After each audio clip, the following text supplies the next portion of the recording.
तो चलो स्टार्ट करते हैं प्रैक्टिस सेट 5.3। तो देखो क्वेश्चन क्या है, diagonals of a rectangle A B C D intersects at point O. If AC is equal to 8 centimeter, then find length of BO, and if angle CAD equal to 35 degree, then find measure of angle ACB। तो देखो यहाँ पे क्या दिया है, rectangle दिया है, ABCD rectangle दिया है और उसके जो डायगोनल्स है ये क्या हो गए, डायगोनल्स वे कहाँ पे इंटरसेक्ट कर रहे हैं, पॉइंट ओ पे इंटरसेक्ट कर रहे हैं, राइट। तो देखो उन्होंने AC डायगोनल AC का लेंथ दिया 8 सेंटीमीटर, ओके, एंड देन बोला then find the length of BO। तो ये BO उन्होंने फाइंड आउट करने के लिए बोला, राइट। तो देखो हमें पता है रेक्टेंगल की प्रॉपर्टी क्या है, जो डायगोनल्स रहते हैं वो कॉन्ग्रुएंट रहते हैं। तो अगर AC is equal to 8 centimetre है तो BD is equal to 8 centimetre हो जाएगा। और ये जो डायगोनल है एक दूसरे को बाइसेक्ट करते हैं और वो परपेंडिकुलर रहते हैं। तो बाइसेक्ट करते हैं मीन्स ये क्या हो जाएगा, हाफ हाफ में डिवाइड हो जाएगा। तो अगर BD 8 सेंटीमीटर है तो उसका हाफ ये BO हो जाएगा। तो BO कितना आ जाएगा, 4 centimetre. And if angle CAD is equal to 35 degree, देखो ये CAD दिया हुआ है कितना, 35 डिग्री। तो हमें ACB फाइंड आउट करने के लिए बोला है। तो देखो ये दो लाइंस क्या है, पैरेलल है। ये क्या हो गया, उसका ट्रांसवर्सल हो गया। अगर ये ट्रांसवर्सल है तो ये जो दोनों एंगल्स हो जाएंगे, तो ये क्या हो जाएंगे, ये जो एंगल्स है तो ये दोनों के दोनों एंगल कॉन्ग्रुएंट हो जाएंगे ना, क्योंकि ट्रांसवर्सल के अपोजिट जो एंगल्स रहते हैं तो वो उनका वो जो रहते हैं वो कॉन्ग्रुएंट्स रहते हैं। तो CAD इक्वल टू क्या हो जाएगा, ACB। तो ये हो गए अल्टरनेट एंगल्स। तो अल्टरनेट एंगल्स आर कॉन्ग्रुएंट्स। तो हमें इसका भी आंसर मिल गया। तो चलो अभी हम लिख लेते हैं। तो अभी हम पहले क्या बोलेंगे, BD इज इक्वल टू, देखो यहाँ पे क्या बोलेंगे, BD is equal to AC equal to 8 centimetre. क्यों बोलेंगे, क्योंकि ये क्या है, diagonals of rectangles are congruents. तो मैं यहाँ पे बोलूँगी diagonals of rectangle are congruent, okay, ये हो गया। तो 8 सेंटीमीटर। तो देखो also BD is equal to 1/2 into BO बोल सकते हैं, क्योंकि ये जो डायगोनल्स है, diagonals of rectangle bisects each other. तो यहाँ पे आप बोल सकते हो diagonals of rectangle bisects each other. तो देखो 1/2 इंटू यहाँ पे ये जो BO है, यहाँ पे जो BD है इक्वल टू क्या हो जाएगा, यहाँ पे 8 आ जाएगा। तो 2 1 2 2 4 8, तो ये हो गया 4 सेंटीमीटर। तो BO इज इक्वल टू क्या हो जाएगा, 4 सेंटीमीटर। तो ये फर्स्ट हमने फाइंड आउट कर लिया। अभी हमें क्या दिया है, ये देखो ये फर्स्ट हो गया। अभी सेकंड हमें क्या करना है, जो अपोजिट साइड्स रहती है रेक्टेंगल की वो क्या रहती है, पैरेलल रहती है, राइट। तो देखो opposite sides of rectangle are parallel, therefore side AD, ये जो साइड AD है पैरेलल टू BC, ऐसा हम लिख सकते हैं। और AC ये क्या हो जाएगा, ट्रांसवर्सल हो जाएगा। अगर AC ट्रांसवर्सल हो जाएगा तो हम बोल सकते हैं ACB angle ACB equal to angle CAD because they are the alternate angles. Therefore, angle ACB equal to 35 degree because angle CAD is equal to 35 degree given. तो ये हो गया हमारा फर्स्ट क्वेश्चन। अभी देखते हैं सेकेंड क्वेश्चन। देखो question 2, in a rhombus PQRS if PQ is equal to 7.5 then find the length of QR. If QPS is equal to 75 degree then find measure of angle PQR and SRQ। तो देखो rhombus दिया है PQRS, तो rhombus के all sides क्या रहती है, equal रहती है। तो ये चारों साइड्स क्या हो जाएंगी, इक्वल हो जाएंगी। तो अगर PQ 7.5 दिया है तो अपना ये जो उन्होंने QR बोला ये भी कितना हो जाएगा, 7.5 सेंटीमीटर हो जाएगा। ये भी सारे क्या हो जाएंगे, इक्वल हो जाएंगे। और उन्होंने क्या बोला, QPS दिया, QPS कितना, देखो QPS कितना दिया है, 75 डिग्री, ओके। तो हमारा हमें पता है कि रोम्बस के अपोजिट एंगल्स जो रहते हैं वो इक्वल रहते हैं। तो अपोजिट एंगल क्या हो गया, SRQ हो गया। तो उन्होंने SRQ फाइंड आउट करने के लिए बोला है, तो ये भी क्या हो जाएगा, 75 डिग्री हो जाएगा। और अभी उन्होंने हमें क्या बोला है, PQR भी बोला है, PQR।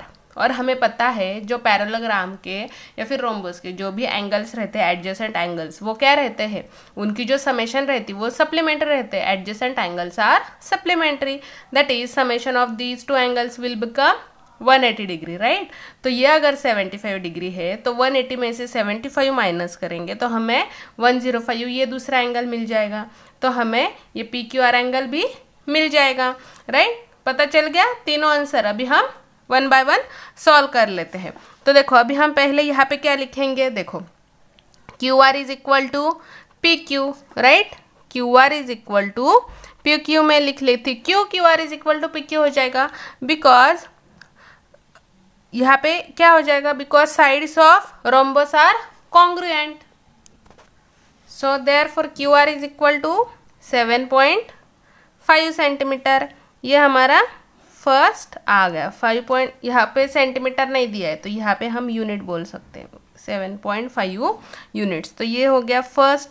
अभी सेकेंड देखो, angle S R Q, angle S R Q equal to angle Q P S. Okay, therefore angle S R Q कितना हो जाएगा, 75 डिग्री। तो ये भी हमने सॉल्व कर दिया। और यहाँ पे रीजन क्या लिखेंगे हम, because opposite angles of rhombus क्या रहते हैं, कॉन्ग्रुएंट रहते हैं ना, आर कॉन्ग्रुएंट। ओके, ये भी हमने सॉल्व कर लिया। अभी थर्ड क्या दिया है, हमें क्या फाइंड आउट करना है, P Q R find out करना है। तो हम क्या बोल सकते हैं, angle P Q R plus angle Q P S is equal to 180 degree. Okay, क्यों, क्योंकि एडजेसेंट एंगल्स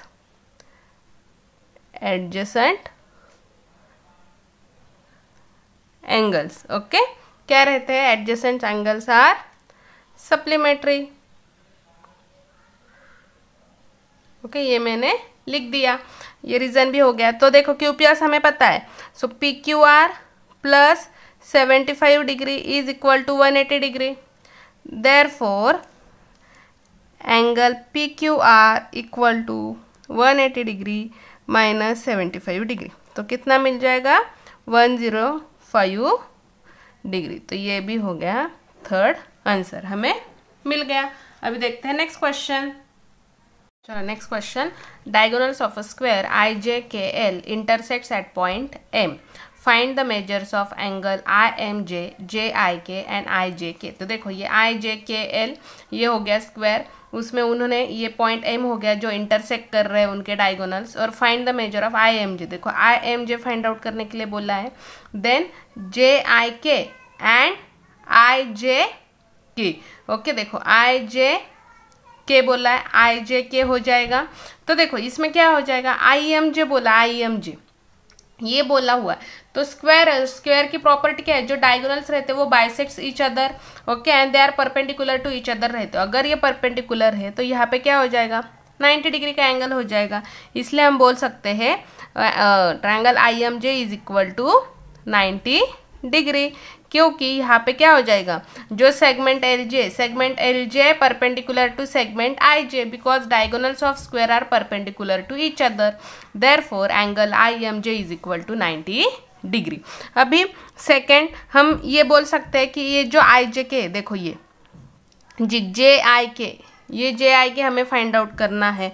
तो हम क्या बोल सकते हैं, angle J I K equal to 1/2 angle J I L बोल सकते हैं ना, जे आई एल, और जे आई एल कितना हो जाएगा 90 डिग्री, बिकॉज स्क्वायर के सारे एंगल्स कितने रहते हैं 90 डिग्री। तो मैं यहाँ पे 1/2 इंटू 90 डिग्री बोल सकती हूँ। सो 2 2 4 2 5 10।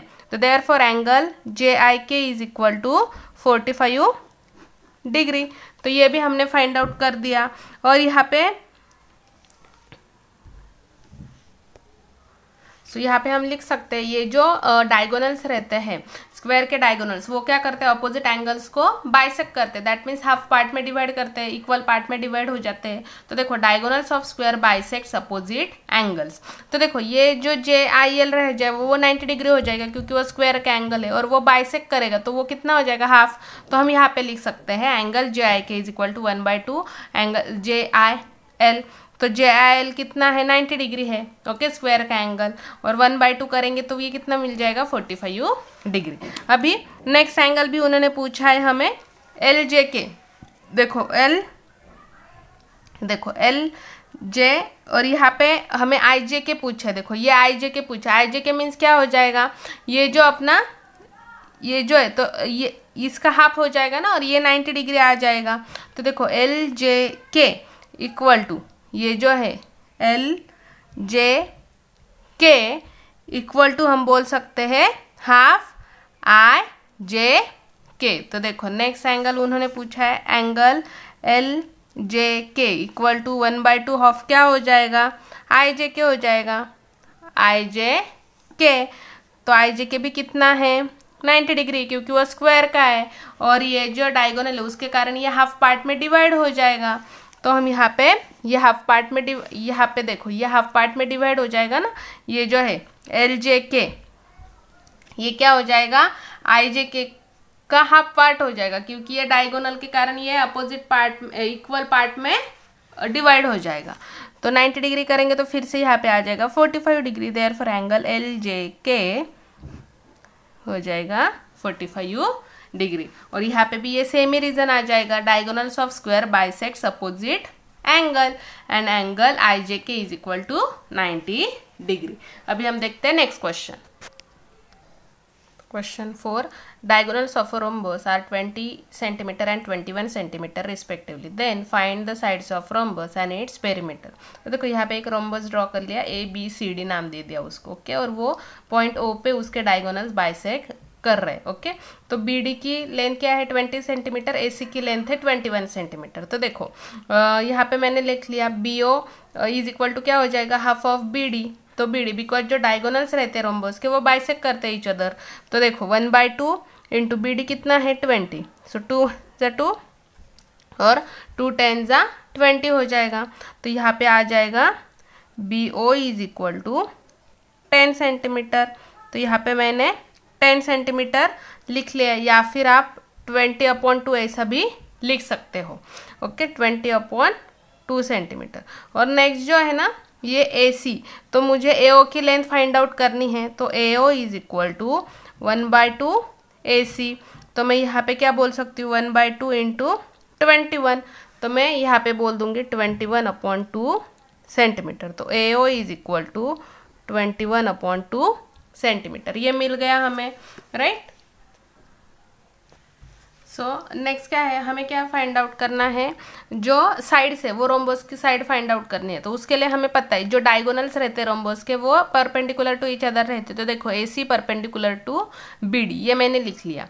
तो अभी जो अपना ट्रायंगल है, ट्रायंगल ए ओ बी, तो देखो ये है ट्रायंगल ए, यहाँ पे ये ट्रायंगल क्या है ए ओ बी है, तो ये परपेंडिकुलर ईच अदर है, दैट मीन्स ये 90 डिग्री हो जाएगा। अगर ये 90 डिग्री है और यहाँ की जो लेंथ है ये 21/2 है और यहाँ की 20/2 है, तो मैं ये लेंथ फाइंड आउट कर सकती हूँ। तो according to the Pythagoras theorem हम क्या बोल सकते हैं, AB² is equal to AO² plus OB², right. तो देखो यहाँ पे मैंने लिख लिया in triangle AB² is equal to AO² plus BO²।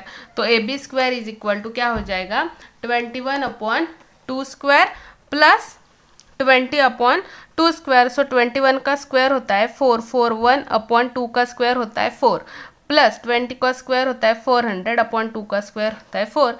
अभी मैं इनको डायरेक्टली ऐड कर सकती हूँ। सो 441 प्लस 400/4 ऐसा मैं लिख सकती हूँ, क्योंकि दोनों के डिनोमिनेटर सेम है। तो यहाँ पे हो जाएगा 841/4, राइट। तो देखो यहाँ पे ये तो ए बी करूँगी मैं, तो क्या हो जाएगा स्क्वायर रूट 841/4। तो 841 किसका स्क्वायर रूट है 29 का, तो 29 का स्क्वायर है 841 एंड 2 का स्क्वायर है 4, तो 29/2, ये मुझे आंसर मिल गया। तो A B is equal to क्या हो जाएगा 29/2 करेंगे तो देखो यहाँ पे 2 1 = 2, 2 4 = 8 और पॉइंट आ जाएगा, क्योंकि यहाँ पे खत्म हो गया, और 1 और आगे 0 आ जाएगा, तो 2 5 = 10, तो यहाँ पे हो जाएगा 14.5 सेंटीमीटर। ये मुझे लेंथ मिल गई ए बी की। अभी जो पेरीमीटर रहता है, जो हम पेरीमीटर फाइंड आउट करते हैं, तो वो क्या रहती है एडिशन ऑफ, वो क्या हो जाती है addition of all the sides. So therefore perimeter of rhombus is equal to 4 into 14.5, तो ये हो जाएगा मेरा पेरीमीटर ऑफ रोम्बोस। तो देखो 58 सेंटीमीटर। तो देखो यहाँ पे पेरीमीटर ऑफ रोम्बोस क्या हो गया, 4 इंटू साइड्स कितनी मिल गए 14.5, ऑल साइड्स आर इक्वल रहती है, तो 14.5 इंटू 4 कितना हो जाएगा 58 सेंटीमीटर। अभी देखते हैं नेक्स्ट क्वेश्चन।